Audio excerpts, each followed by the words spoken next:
मिथुन राशीच्या व्यक्तींसाठी 1 जून 2026चा गुरु बदल अत्यंत विलक्षण असणार आहे.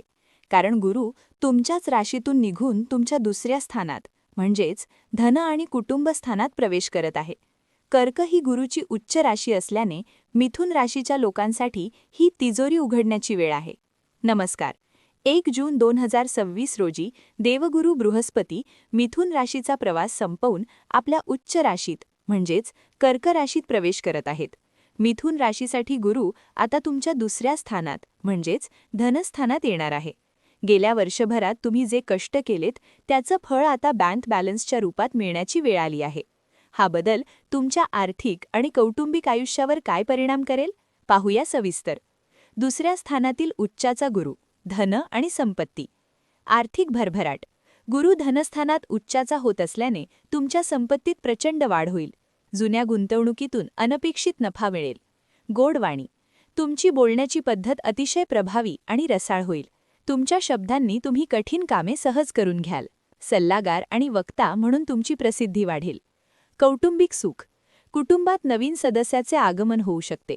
घरात आनंदाचे वातावरण राहील आणि नातेवाईकांशी असलेले जुने वाद मिटतील. गुरुची 5वी दृष्टी, षष्ठ स्थान, आरोग्य आणि शत्रूवर विजय. आजारांपासून मुक्ती. गुरुची 5वी दृष्टी 6व्या स्थानावर पडत आहे. यामुळे जुने व्याधी किंवा पोटाचे विकार दूर होतील. विजययोग. कोर्ट कचेरीच्या कामात यश मिळेल. तुमचे शत्रू किंवा विरोधक तुमच्या प्रभावापुढे टिकणार नाहीत. कर्जमुक्ती. जर तुमच्यावर कर्ज असेल तर ते फेडण्यासाठी आवश्यक असलेला निधी या काळात उपलब्ध होईल. गुरुची 7वी दृष्टी, अष्टम स्थान, गूढ लाभ. अचानक धनलाभ. अष्टम स्थानावरील गुरुची दृष्टी तुम्हाला लॉटरी, विमा किंवा सासरच्या बाजूने धनलाभ मिळवून देऊ शकते. आध्यात्मिक आवड. गूढशास्त्रे, ज्योतिष किंवा ध्यानात तुमची रुची वाढेल. कठीण प्रसंगात एखादी दैवी शक्ती तुम्हाला वाचवत आहे असा अनुभव येईल. गुरुची 9वी दृष्टी, दशम स्थान, करिअरमध्ये सुवर्णसंधी. नोकरी आणि मानमरातब. गुरुची 9वी दृष्टी तुमच्या कर्मस्थानावर पडत आहे. नोकरीत पगारवाढ आणि बढती मिळण्याचे प्रबळ योग आहेत. व्यवसाय विस्तार.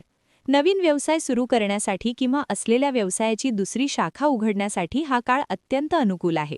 तुमची सामाजिक प्रतिष्ठा वाढेल. मिथुन राशीसाठी विशेष उपाय आणि मंत्र. मंत्र.